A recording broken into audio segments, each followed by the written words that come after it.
बड़ी खबर की बात कर लेते हैं। इस वक्त पश्चिम बंगाल के कूच बिहार से एक दर्दनाक हादसे की खबर सामने आ रही है।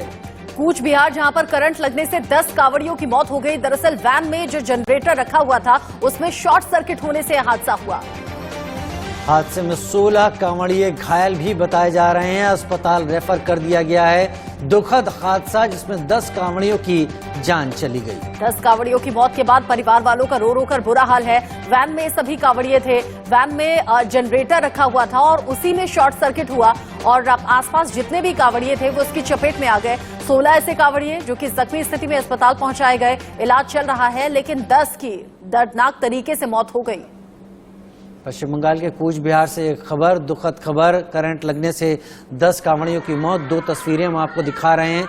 एक तरफ वो परिवार जिनके अपने इस घटना में नहीं रहे, दूसरी तरफ वो घायल लोग जिनको अस्पताल पहुंचा दिया गया है और वहां पर उनका इलाज चल रहा है।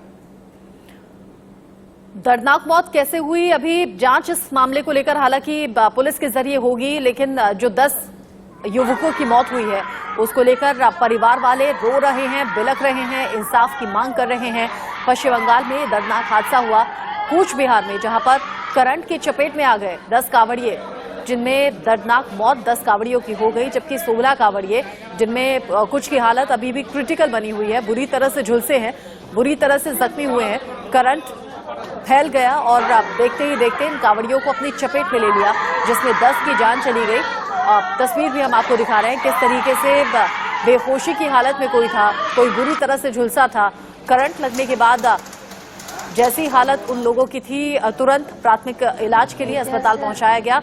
16 ऐसे कांवड़िए जो अभी अस्पताल में भर्ती हैं, इलाज चल रहा है।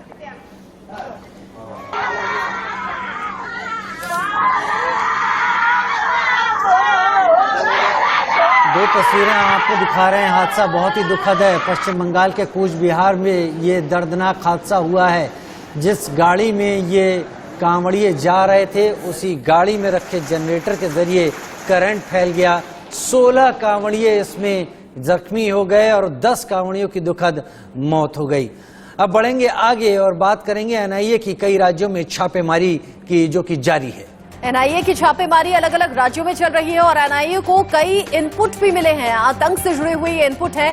एनआईए का देवबंद के मदरसे में भी छापा मारा गया है। यहाँ पर फारूक से पूछताछ के बाद पीएफआई एजेंट को गिरफ्तार कर लिया गया। बाराबंकी में संदिग्ध एजेंट मोहम्मद हामिद को गिरफ्तार किया गया है। दरअसल असम में जब इस तरह के लिंक्स खंगाले गए थे तो कई मदरसों की आड़ में आतंकी गतिविधियों को अंजाम दिया जा रहा था, जिसमें हेमंत विश्व शर्मा की तरफ से भी जानकारी दी गई थी और ये बताया गया था कि अगर इस तरह के मदरसे पाए जाते हैं तो तुरंत एक्शन लिया जाएगा। और फिर कई मदरसों में जांच बिठा भी दी गई थी।